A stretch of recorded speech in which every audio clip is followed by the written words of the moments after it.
Hello मेरे प्यारे बच्चों। आज हम लोग अपने नए चैप्टर को स्टार्ट करेंगे और चैप्टर का नाम है बच्चों लाइट। ठीक है, लाइट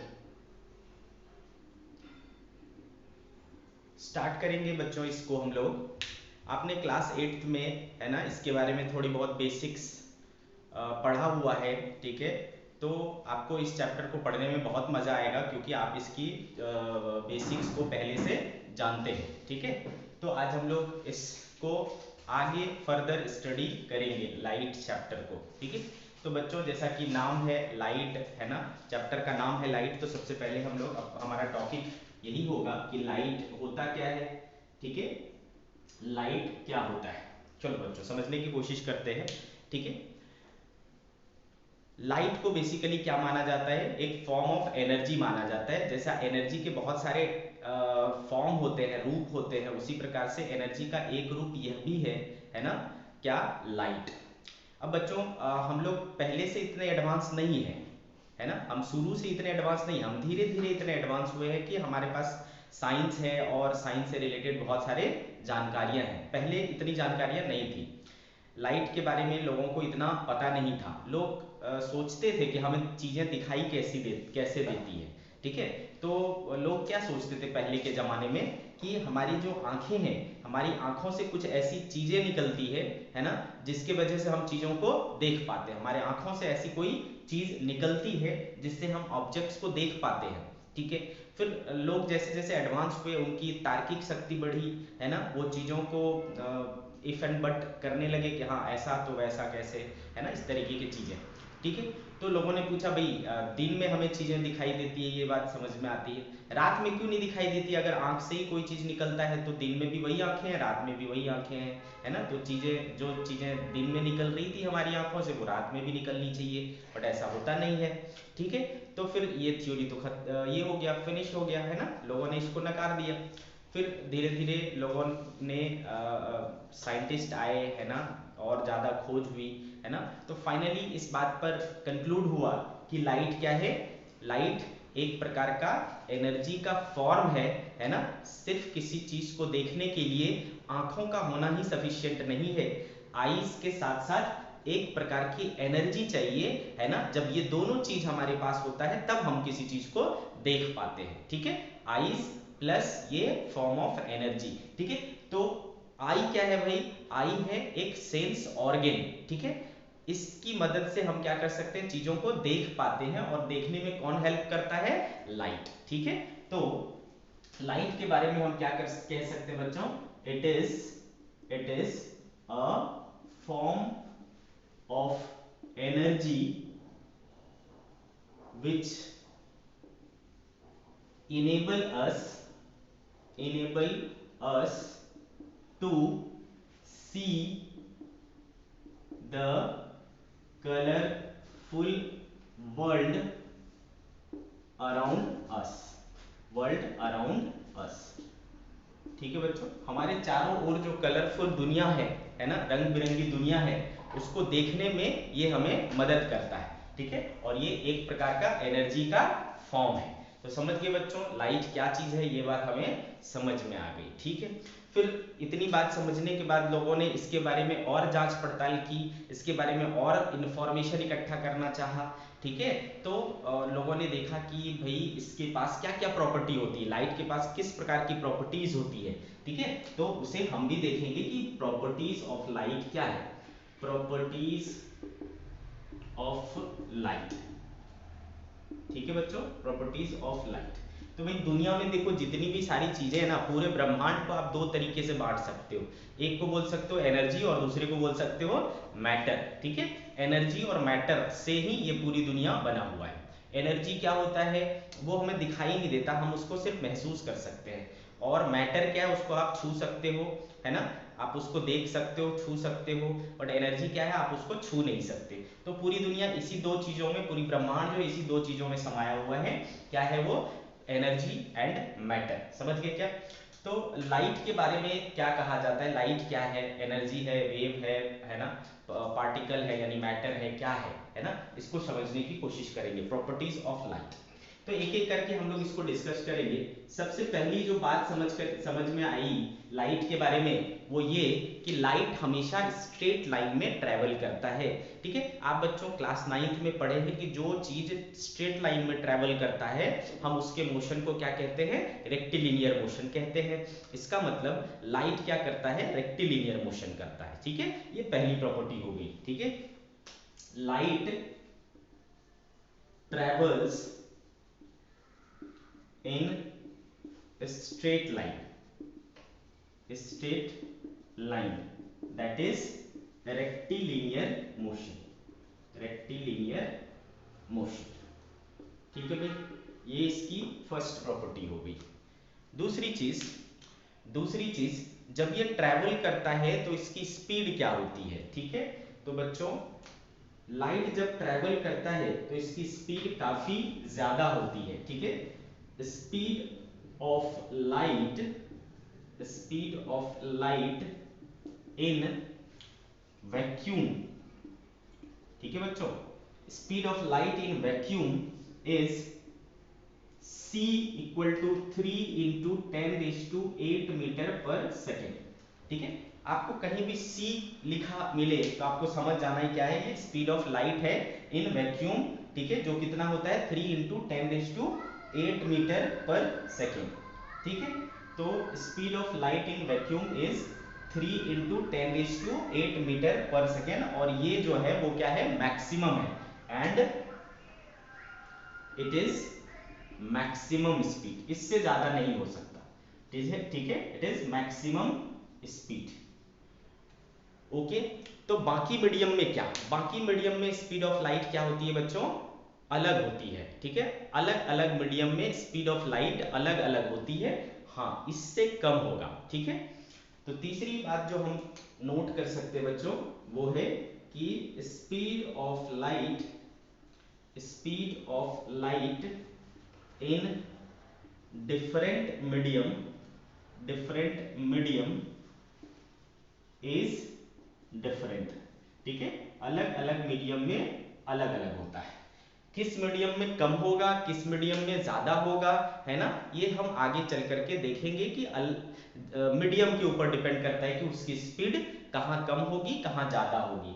डेंसर मीडियम में स्पीड ऑफ लाइट कम होगा और रेयरर मीडियम में स्पीड ऑफ लाइट ज्यादा होगा। ठीक है, ये चीज हम आगे पढ़ने वाले हैं। तो ये 3 हो गई हमारी प्रॉपर्टी अभी तक। ठीक है, आगे बढ़ते बच्चों, इसके अलावा लाइट किस फॉर्म का है, वेव फॉर्म का है या पार्टिकल फॉर्म का है। ठीक है, लाइट का फॉर्म क्या है, ये पार्टिकल का नेचर यानी लाइट का नेचर क्या है, पार्टिकल है ये या वेव है, इसके बारे में बच्चों लंबे समय से बहस चलती आ रही है। ठीक है, सबसे पहले न्यूटन नाम के जो साइंटिस्ट थे उन्होंने लाइट के बारे में बोला कि लाइट, ठीक है, लाइट जो है जैसे कि एक ट्यूब लाइट है, तो ट्यूब लाइट से क्या निकलता है, तो उन्होंने बोला बहुत छोटे छोटे स्मॉल टाइनी पार्टिकल्स निकलते हैं। क्या बोला उन्होंने कि जितने भी लाइट के सोर्सेस हैं उन सभी से बहुत small almost massless tiny particles है ना वो निकलते हैं, और वो जब आकर के हमारे आईज के ऊपर पड़ते हैं स्ट्राइक करते हैं तब हमें देखने की एहसास होती है, देखने की अनुभूति होती है, सेंसेशन ऑफ साइट होती है, उनका ये कहना था। इनका मतलब है कि अकॉर्डिंग टू न्यूटन है ना, light travels in the form of very small tiny particles. ठीक है, और उन पार्टिकल्स को उन्होंने बोला कॉर्पियोसेल्स। ठीक है, इसलिए इस थ्योरी को कहा जाता है न्यूटन्स कॉर्पस्क्यूलर थ्योरी। यहाँ पर हम इसके बारे में बहुत ज़्यादा विस्तृत में चर्चा नहीं करेंगे क्योंकि इसको हम लोग क्लास 12th में पढ़ेंगे। ठीक है, तो मैं आपको बेसिक बातें बता रहा हूँ कि न्यूटन ने क्या माना था, लाइट को पार्टिकल माना था, और उस पार्टिकल को बोला कि ऑलमोस्ट ये मासलेस है, ना के बराबर मास है। ठीक है, और उन पार्टिकल्स को उन्होंने क्या बोला, कॉर्पियोसेल्स बोला, इसलिए इस थ्योरी का नाम पड़ा कॉर्पस्क्यूलर थ्योरी। ठीक है, आई बात समझ में। फिर उनके बाद आए एक हाइजिन नाम के साइंटिस्ट हुए। ठीक है, हाइजिन नाम के साइंटिस्ट ने बोला कि नहीं, लाइट पार्टिकल नहीं है, है ना, लाइट का नेचर जो है वो पार्टिकल का नहीं है बल्कि क्या है, वेव का है। ठीक है, उन्होंने बोला कि लाइट जो है ना वो वेव के फॉर्म में चलता है, और ठीक है, light travels in the form of wave. Understood? Wave nature को उन्होंने बोला कि लाइट का नेचर वेव का नेचर होता है। आ रही बात समझ में आपको? ठीक है, तो ये पार्टिकल नेचर और वेव नेचर, इसके बीच में लड़ाई थी, है ना, लाइट का नेचर पार्टिकल माना जाए कि वेव माना जाए। ठीक है, तो भाई उन लोगों ने बोला कि चलो भाई तुम लाइट को अगर पार्टिकल मानते हो तो पार्टिकल के बेसिस पर इसके जितने भी फेनोमेना होते हैं, लाइट जितनी भी फेनोमेना शो करती है उसको डिस्क्राइब करो। ठीक है, तो पार्टिकल के नेचर पर बहुत सारे फिनोमेना डिस्क्राइब नहीं हो पाए। ठीक है, जैसे रिफ्लेक्शन है, रिफ्रैक्शन है, ये सब पार्टिकल नेचर पर आसानी से डिस्क्राइब करा जा सका, लेकिन कुछ ऐसे फिनोमेना थे जैसे कि interference of light, diffraction of light, ठीक है बच्चों, पोलराइजेशन ऑफ लाइट।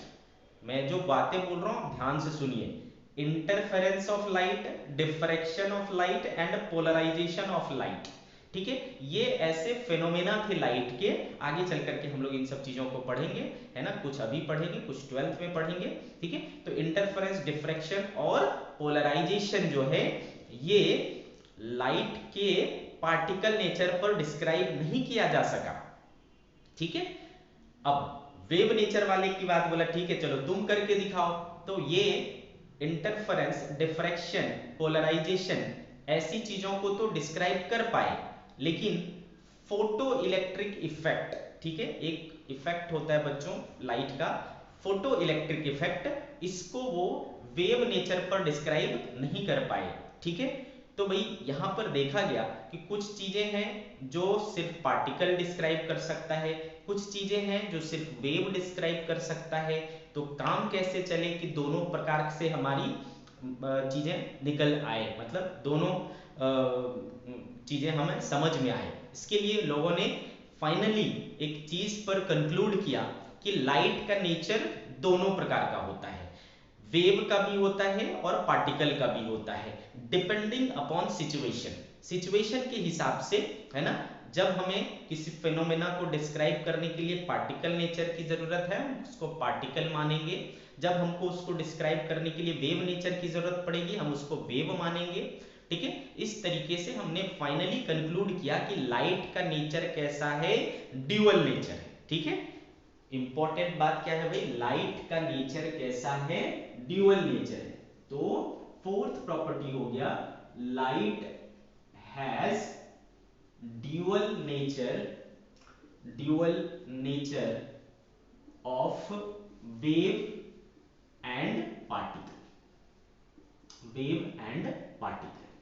ठीक है बच्चों, वेव और पार्टिकल का ड्यूअल नेचर है। ठीक है, ये चार बातें हो गई बच्चों। ठीक है, फिफ्थ, अब बच्चों अगर ये है ना वेव है तो कौन से प्रकार का वेव है। ठीक है, याद करो अभी अभी क्लास 9th में आपने पढ़ा होगा कि वेव जो है वो दो प्रकार का होता है, एक मैकेनिकल वेव और एक non mechanical wave. Non mechanical wave को और आप किस नाम से जानते थे, इलेक्ट्रोमैग्नेटिक वेव। इलेक्ट्रोमैग्नेटिक वेव या नॉन मैकेनिकल वेव वो वेव होता था जिसको ट्रैवल करने के लिए किसी मीडियम की जरूरत नहीं पड़ती थी। ठीक है बच्चों, तो लाइट जो है वो किस प्रकार का वेव है, तो बच्चों वहां पर भी आपको एग्जाम्पल में बताया गया होगा कि लाइट जो है वो नॉन मैकेनिकल यानी इलेक्ट्रोमैग्नेटिक वेव है।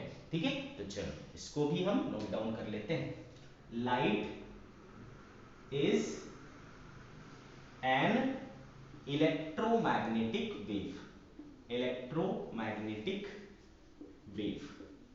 ठीक है बच्चों, लाइट जो है वो क्या है, इलेक्ट्रोमैग्नेटिक वेव है। समझ गए, जो लाइट होती है बच्चों, ठीक है, लाइट जो हमें दिखाई देती है, विजिबल लाइट जिसको बोलते हैं, ठीक है, उसका रेंज जो है, सिक्स्थ फैक्टर है, विजिबल लाइट, ठीक है बच्चों, visible light has range almost 4000 angstrom से 8000 एंगस्ट्रॉम तक होता है। विजिबल लाइट कहां से कहां तक होता है बच्चों? 4000 एंगस्ट्रॉम से 8000 एंगस्ट्रॉम के आसपास होता है। थोड़ा बहुत इधर उधर अलग अलग बुक में वैरी कर सकता है। इन विजिबल लाइट के रेंज में 7 कलर होते हैं बच्चों, ठीक है, जिसको हम लोग विब्ग्योर बोलते हैं, ठीक है, VIBGYOR, ठीक है, विब्ग्योर। वी मतलब बच्चों वॉयलेट,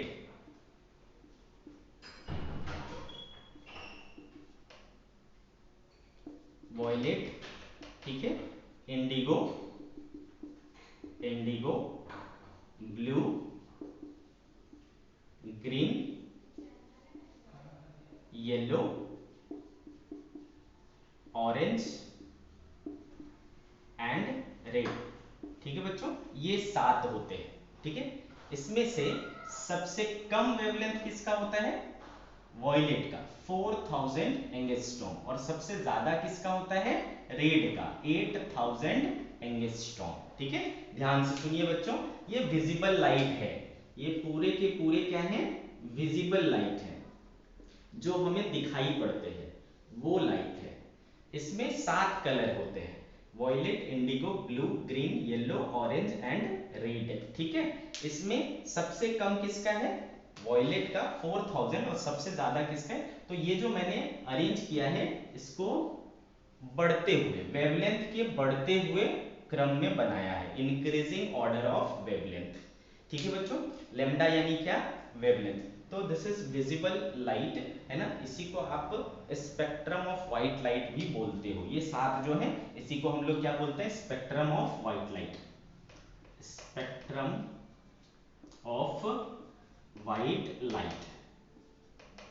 क्योंकि जब ये सातों एक साथ होते हैं तो कलर क्या समझ में आता है अपने को? व्हाइट, ठीक है, इसलिए इसको कहते हैं स्पेक्ट्रम ऑफ व्हाइट लाइट, ठीक है। इस व्हाइट लाइट को आप इन 7 कलर में बांट सकते हो। तो ये एक और प्रॉपर्टी हो गई बच्चों, ठीक है। आगे बढ़ते हैं, तो ये एक इलेक्ट्रोमैग्नेटिक वेव है, ये हमें समझ में आ गया। अब बात आती है कि अगर पार्टिकल माने तो इस पार्टिकल का क्या नाम हो, ठीक है। 6 प्रॉपर्टी हमने पढ़ ली है। अगर आप इसको पार्टिकल मानो, ठीक है बच्चों, तो इसका जो स्मॉलेस्ट पार्टिकल होता है, हम उसको फोटॉन बोलते हैं। क्या बोलते हैं बच्चों? फोटॉन। तो आप कह सकते हो, ठीक है बच्चों, आप कह सकते हो 7th प्रॉपर्टी, है ना, light travels in the form of, और ये जो फोटॉन होता है, वो फोटॉन बेसिकली एनर्जी पैकेट है, या क्वांटम ऑफ एनर्जी है, मतलब स्मॉलेस्ट यूनिट ऑफ एनर्जी, है ना। लाइट जो ट्रैवल करता है, उसका पैकेट ऑफ एनर्जी है लाइट ट्रैवल। क्योंकि याद करो बच्चों, हमने पहले से ही पढ़ा है कि बेसिकली वेव क्या करता है? वेव एनर्जी को कैरी करता है, ठीक है। तो ये जो है एनर्जी को एक स्मॉल स्मॉल पैकेट्स के फॉर्म में कैरी करता है। उन स्मॉल एनर्जी पैकेट्स को क्या कहा जाता है? फोटॉन कहा जाता है। ध्यान से सुनिए, light travels in the form of small energy packets, small energy packets, ठीक है, और इनको क्या कहते हैं? Called photon. अंडरस्टूड? फोटॉन। ये फोटॉन किस स्पीड से ट्रेवल करेगा? स्पीड ऑफ लाइट, यानी c इन वैक्यूम, और बाकी जैसा भी मीडियम होगा उस हिसाब से, ठीक है। तो इसको क्या कहते हैं हम लोग? फोटॉन कहते हैं। तो चूंकि ये एनर्जी का पैकेट है, तो ये क्या करेगा? इसके पास क्या होगा? एनर्जी होगा, ठीक है। कितनी एनर्जी होती है? ठीक है, फोटॉन के पास एनर्जी होती है। Photon has energy, photon has energy, ठीक है बच्चों। फोटॉन हैज एनर्जी कितना? तो E बराबर h न्यू, ठीक है, या फिर E बराबर h c बाय लेमडा। कितनी एनर्जी होती है? h इंटू न्यू, या फिर h c बाय लेमडा। अब यहां सवाल उठता है कि न्यू क्या है, h क्या है? तो बच्चों h जो है वो प्लैंक्स कांस्टेंट कहलाता है। h is Planck's constant, Planck's constant, ठीक है बच्चों। इसकी वैल्यू होती है 8.8 इंटू 10⁻⁻34 जूल सेकेंड, ठीक है बच्चों। इसकी जो वैल्यू होती है वो होती है 8.8 इंटू 10⁻⁻34 जूल सेकेंड। ठीक है, फिर न्यू है ना, न्यू जो होता है इसको कहते हैं हम लोग फ्रीक्वेंसी। ठीक है, फ्रीक्वेंसी का तो आप जानते ही हो हर्ट्ज होता है। और लेमडा क्या है बच्चों, वेवलेंथ, वेवलेंथ। और सी तो जान ही रहे हो, स्पीड ऑफ लाइट है, स्पीड ऑफ लाइट। ठीक है, तो इतनी एनर्जी एक फोटोन के पास होती है, E बराबर एच न्यू या E बराबर एच सी बाई लेमडा। ये दोनों अलग है क्या, नहीं एक ही है। क्यों, क्योंकि आपने पढ़ा है बच्चों कि V बराबर क्या होता है, F lambda, speed of wave, frequency और वेवलेंथ के बीच में क्लास 9th में हमने रिलेशन पढ़ा है। तो V बराबर एफ लेमडा। ठीक है, तो यहीं से V यहाँ पर कितना है, C है, फ्रीक्वेंसी न्यू है और लेमडा। ठीक है, तो मैं न्यू के बदले क्या लिख सकता हूँ, सी बाय लेमडा। तो इस न्यू के प्लेस पे हमने सी बाय लेमडा को रिप्लेस कर दिया। ठीक है, तो ये हमें मिल गया क्या, एच सी बाय लेमडा। तो इतनी एनर्जी होती है एक फोटोन के पास, एच सी बाय लेमडा या एच इंटू न्यू। ठीक है, क्या बच्चों आपको ये पता है मोमेंटम क्या होता है? हाँ सर, मोमेंटम पता है, मास इंटू वेलोसिटी होता है। ठीक है, तो कोई भी पार्टिकल हो और वो मूव कर रहा हो तो उसके पास पक्का मोमेंटम होगा, m इंटू वी। आ रही बात समझ में? कोई भी पार्टिकल हो और वो मूव कर रहा हो तो उसके पास पक्का मोमेंटम होगा। क्योंकि इसको हम पार्टिकल भी मान रहे हैं, तो पार्टिकल भी मान रहे हैं तो उसके पास ऑब्वियसली क्या होगा, मोमेंटम v होगा। ठीक है, तो क्या लाइट के पास मोमेंटम होता है, यानी फोटोन के पास मोमेंटम होता है? तो यस, फोटोन के पास मोमेंटम होता है। ठीक है, light photon has momentum। ठीक है, फोटोन हैज मोमेंटम। कितना होता है इसका मोमेंटम? मोमेंटम को किससे शो किया करते थे बेटा, p, याद करो। तो याद रखना बच्चों, p जो होता है उसका फॉर्मूला होता है h अपॉन लेमडा। कितना मोमेंटम होता है एक फोटोन का, h अपॉन लेमडा। ठीक है, h अपॉन लेमडा। यहां से आपको क्या मिल जाता है, फोटोन का मोमेंटम मिल जाता है। ठीक है, आ रही बात समझ में? अच्छा, एक प्रोटॉन है भाई, मतलब फोटोन है, सॉरी, एक फोटोन है जो कि पार्टिकल मान रहे हैं हम लोग, है ना, पार्टिकल भी मान रहे हैं, वेव भी मान रहे हैं। वेव मान रहे हैं तो उसके पास एनर्जी होगी, तो कितनी होगी, इतनी होगी। पार्टिकल मान रहे हैं तो मोमेंटम होगा, कितनी होगी, तो इतनी होगी। समझ गए इतनी बात? अब बच्चों अगर किसी पार्टिकल को किसी वॉल से ऐसा टकराए, है ना, एक बॉल ले लिया, उसको वॉल पे मारा, तो क्या होगा, टकरा के वापस आएगा, मोमेंटम में चेंज होगा। मोमेंटम में चेंज होगा तो याद करो, हमने न्यूटन्स लॉज ऑफ मोशन में क्या पढ़ा है कि rate of change of momentum is equal is directly proportional to force. तो जब भी मोमेंटम में चेंज होगा तो वहां क्या लगेगा, फोर्स लगेगा। तो क्या ये फोर्स एक्सर्ट करता है, जिस सरफेस पर लाइट पड़ रहा है, क्या वहां पर फोर्स भी अप्लाई हो रहा है क्या? ठीक है, तो याद रखना बच्चों, यस। ठीक है, तो 10th ये क्या हो गया इसका, फोटोन एक्सर्ट फोर्स। ठीक है बच्चों, photon exert force on the surface.